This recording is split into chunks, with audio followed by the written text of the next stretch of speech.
తెలియచేయండి. నేటి వైశిష్యంలో భాగంగా ఈ రోజున మనం నిన్నట్లాగే ఒక రాశి గురించి చెప్పుకుందాం.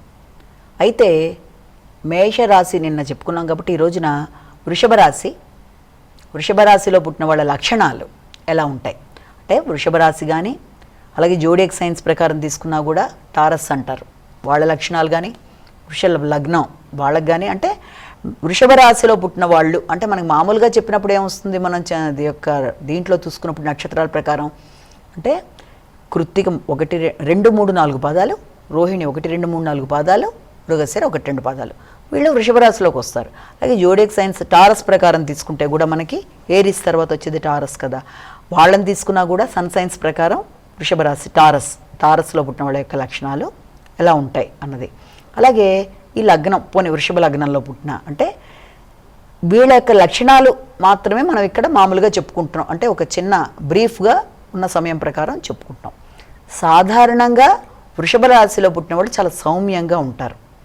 మనసులో భావాలు తెలియడం వాళ్ళకి ఇతరులకి తెలిసే విధంగా వాళ్ళు ప్రవర్తించరు. కోపం ఉన్నా కూడా అది వాళ్ళు వ్యక్తీకరించరు. అంటే ఏ విషయంలోనైనా సహనం అనేది చాలా ఎక్కువగా ఉంటుంది. అంటే ఏ పని చేసినా ప్రతి దాంట్లోనూ చాలా విజయం సాధించేదాకా కష్టపడైనా సరే అనుకున్న ఫలితం సాధించేదాకా వాళ్ళు లక్ష్యాన్ని వదలకుండా కృషి చేస్తారు ఏ పనిలోనైనా సరే. అలాగే వాళ్ళ మనోభావాలు ఏంటి, వాళ్ళ ఇంటర్నల్ ఫీలింగ్స్ అనేవి, వాళ్ళ మానసిక డెప్త్ మనకి తెలీదు. అంటే పైకి చాలా సాధారణంగా నార్మల్గా ఉన్నట్టుగా ఉంటారు, సౌమ్యంగా ఉంటారు, గొడవల్లోకి వెళ్ళడానికి ఇష్టపడరు, ప్రతి పనిని చాలా బాధ్యతగా చేస్తారు, ఎంత పనైనా చేయడానికి వాళ్ళు సిద్ధంగా ఉంటారు, కష్టం ఎంతైనా పడతారు. అంటే ఆ రకమైన లక్షణాలన్నీ ఉంటూ ఎక్కువ వాళ్ళు ఎలాంటి సందర్భంలో అయినా శుచి, శుభ్రత అంటే పరిశుభ్రత, ఇంద్రియ తృప్తి, రుచి మొదలైన వాటికి మాత్రం చాలా ఎక్కువ అవకాశం ఇస్తారు. అంటే ఏదన్నా ఇలాంటి వాటికి సంబంధించిన విషయాల్లో వాళ్ళు చాలా ఫస్ట్ ప్రిఫరెన్స్ ఇస్తారు అని అనుకోవాలి. ఏ విషయంలోనైనా దానికి సంబంధించిన విషయాల్లో వాళ్ళు కాంప్రమైజ్ కారు. అలాగే వాళ్ళకి సంబంధించిన విషయాలు ఏదన్నా అంటే వాళ్ళకి సంబంధించిన ధనానికి సంబంధించి కానీ వాళ్ళకి సంబంధించిన ఆస్తులకు సంబంధించిన విషయాల్లో కానీ చిన్న విషయాన్ని కూడా వాళ్ళు వదలరు. అంటే చాలా క్యాలిక్యులేటెడ్గా ఉంటారు. ఏ విషయంలోనైనా వాళ్ళకి రావాల్సింది ఏదైనా ఉంటే చాలా సిస్టమేటిక్గా ఉంటారు. గౌరవం కోసం చాలా తాపత్రయపడతారు. సంప్రదాయాలకు ఎక్కువ ఆస్కారం ఇస్తారు. అంటే ట్రెడిషన్స్ చాలా చక్కగా ఫాలో అవుతారు. అలాగే లగ్జరీ లైఫ్లో వాళ్ళు చాలా ఆసక్తి చూపిస్తారు. అంటే వాళ్ళకి శుచి, శుభ్రత, పరిశుభ్రతలాగా ఫుడ్ కోసం వీళ్ళకి ఎక్కువ అనారోగ్యాలు కూడా అతిగా తినడం వల్ల అతిగా వీళ్ళు ఎక్కువ శ్రమ అనేది అతిగా చేస్తారు. అంటే ఎంత పనైనా చేస్తారు కదా, అతి శ్రమ, అతి తినే వ్యవహారం వల్ల వీళ్ళకి అనారోగ్యాలు వస్తాయి. అంటే వీళ్ళకి వచ్చే అనారోగ్యాలు ఆ రూపంలో వస్తాయి. అలాగే వీళ్ళ రూపం కూడా చాలా చక్కగా ఉంటుంది. అంటే చాలా అందంగా ఉంటారు.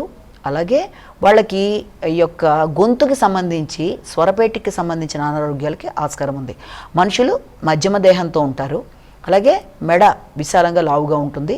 మధ్యస్థంగా ఉండే అంటే పుష్టిగా ఉండే భుజాల్లాగా మంచి రూపంతో, అందమైన కంఠస్వరంతో, చక్కటి కళ్ళతో చాలా చక్కగా వాళ్ళు రూప విషయంలో కానీ మాటల విషయంలో కానీ గొంతు కానీ చాలా వాళ్ళది ప్రత్యేకంగా ఉండడం అనేది అనమాట. అంటే సంగీతం, ఆభరణాలు ఇలాంటివంటే కూడా వాళ్ళకి చాలా ఇష్టం.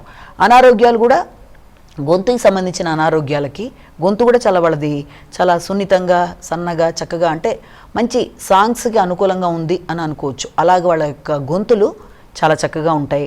అలాగే వాళ్ళకి ఇంట్లో కూడా ఏంటంటే వాళ్ళకి చిన్నతనం కొంచెం కష్టంగానే గడుస్తుంది ఆర్థిక విషయాల్లో. 40 సంవత్సరాలు అలా వచ్చాక వాళ్ళు సంపదలతో బాగా వృద్ధికరంగా ఉండడానికి ఆస్కారం అనేది ఉంది. అలాగే వీళ్ళకి సంతానం విషయంలో కూడా ఓ సంతానాన్ని దీర్ఘకాలిక అనారోగ్యం కానీ నష్టం కానీ ఒక సంతానం విషయంలో జరగచ్చు. అలాగే ఇంకా ఏంటంటే వీళ్ళకి సోదర వర్గంతో ఆస్తికి సంబంధించిన విషయాల్లో కొంచెం ఘర్షణాత్మకమైన వాతావరణం అనేది ఏర్పడడం అనేది వీళ్ళ దాంట్లో మనం చూస్తాం. అంటే వీళ్ళు కష్టపడి సంపాదించుకుంటారు, కష్టాలు అనేది వీళ్ళకి చాలా అధికంగా ఉంటుంది, ఎంత శ్రమైనా ఓర్చుకుంటారు.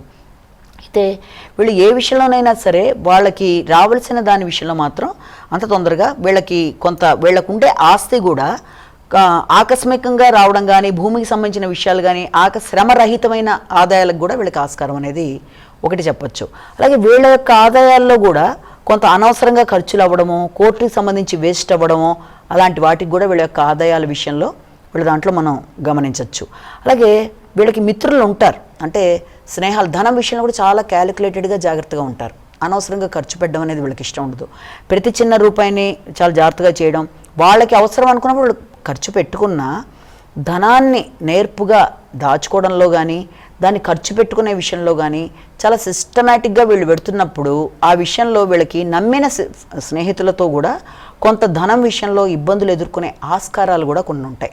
అంటే వీళ్ళు ఏంటంటే ఎంత జాగ్రత్తగా ఉంటారో అంత ఇబ్బందికి కూడా గురవుతారు. కాబట్టి ఆ విషయంలో వీళ్ళు ఆచితూచి నిర్ణయాలు తీసుకుంటూ ఇతరులకు ఇచ్చే విషయంలో కూడా జాగ్రత్త పడుతూ వాళ్ళు ముందుకు వెళ్ళాలి. అలాగే వీరికి సంతాన విషయం, వృత్తి విషయంలో కూడా వీళ్ళకి గవర్నమెంట్ వృత్తి అంటే ఏదన్నా ప్రభుత్వ సంబంధమైన వృత్తుల విషయంలో అంత గొప్పగా వీళ్ళకి రాణించే అవకాశం లేకపోయినా మొత్తానికి ఏదో రూపంలో రాణించుకొని మొత్తానికి చేసుకున్నాను, మొత్తానికి ఏదో ఒకటి సాధించానంటూ చేసుకుంటూ ముందుకు పెడతారు. కానీ వీళ్ళు ఆశించిన స్థాయిలో అభివృద్ధి అనేది అయితే చాలా వరకు గవర్నమెంట్కి సంబంధించిన విషయాల్లో వీళ్ళకి లేకపోయినా తెలివితేటలు ఉపయోగించి భూమికి సంబంధించి తర్వాత ధనాన్ని పెంచుకునే విషయంలో వీళ్ళు చాలా చక్కగా వాళ్ళ యొక్క తెలివితేటలు ఉపయోగిస్తారు. ఎంత కోపం ఉన్నా కూడా ఆ కోపాన్ని వాళ్ళు ఎప్పటికీ కూడా బయటికి వ్యక్తపరచరు. నిర్ణయాలు తీసుకునే విషయంలో కానీ ఇతరులకి వీళ్ళల్లో ప్రత్యేకత ఏంటంటే ఎవరైనా ఇతరులు ఏదైనా చెప్పినా వింటారు, కానీ వీళ్ళకి నచ్చినట్టే చేస్తారు ఫైనల్గా ఏ విషయమైనా సరే. అలాగే అది ఆహారానికి సంబంధించిన, విహారానికి సంబంధించిన, ఆలోచనలకు సంబంధించిన వీళ్ళకి ఖచ్చితంగా కొన్ని నిర్ణయాలు ఉంటాయి. అది పైకి కనబరచరు, వినడానికి చాలా ఆస్కారం ఉంటుంది, సౌమ్యంగానే కనబడుతూ ఉంటారు. వాళ్ళు అనుకున్న పనే సాధిస్తారు.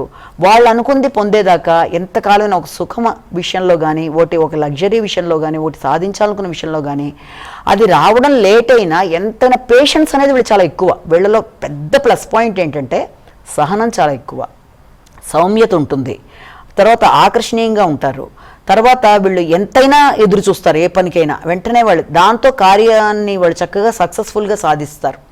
ఏ కార్యక్రమాన్ని మొదలుపెట్టినా కూడా చాలా టైం పట్టినా కూడా దాంట్లో సక్సెస్ సాధిస్తారు. అందులో ఫెయిల్యూర్ అనేది లేకుండా చాలా కష్టపడతారు. అలాగే చాలా చక్కగా మాట్లాడతారు. వాళ్ళు మాట్లాడే విధానం, ఆ నైపుణ్యాలు చాలా బాగుంటాయి. అలాగే కంఠం కూడా చాలా చక్కగా ఉంటుంది. అలాగే దేనికి కాంప్రమైజ్ కారు.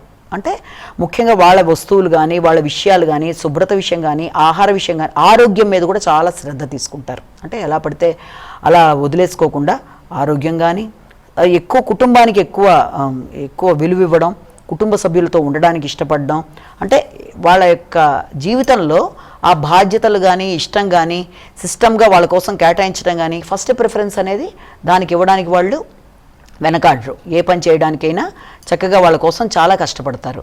అలాగే వాళ్ళకి ఏదైనా కొన్ని ఆలోచనలు కనుక వచ్చినా కూడా అవి బయటికి వ్యక్తపరచరు. వాళ్ళ మనసులో వాళ్ళ క్యాలిక్యులేషన్స్ అన్నీ వాళ్ళకు ఉంటాయి. ఏది ఎలా చేస్తే సిస్టమేటిక్గా మనం ముందుకెడతాం అన్న విషయంలో కూడా వాళ్ళు. అలాగే వాళ్ళకి ఆకస్మికంగా భూలాభాలు కూడా ఉండే అవకాశాలు ఉన్నాయి. వాళ్ళకి ముందర కొంత లైఫ్ 40 ఏళ్ళు వచ్చేదాకా పెద్ద స్థాయిలో లేకపోయినా తర్వాత సిరి సంపదలు లాంటివి ఉన్నా, స్నేహితులు అనేవాళ్ళు కానీ ఎవరైనా ఇబ్బంది పడ్డానికి చేసే ప్రయత్నాలున్నా వాటిని అధిగమిస్తూ వాళ్ళ తెలివితేటలతో ముందుకెడతారు. ముఖ్యంగా ఇప్పుడు శ్లేష్మ వ్యాధులతో కొంత వీలైనంత వరకు జాగ్రత్తగా ఉంటూ ముందుకెళ్ళినట్లయితే ఆరోగ్య విషయం కూడా చాలా వరకు అనుకూలంగా ఉంటుంది. నమస్కారం.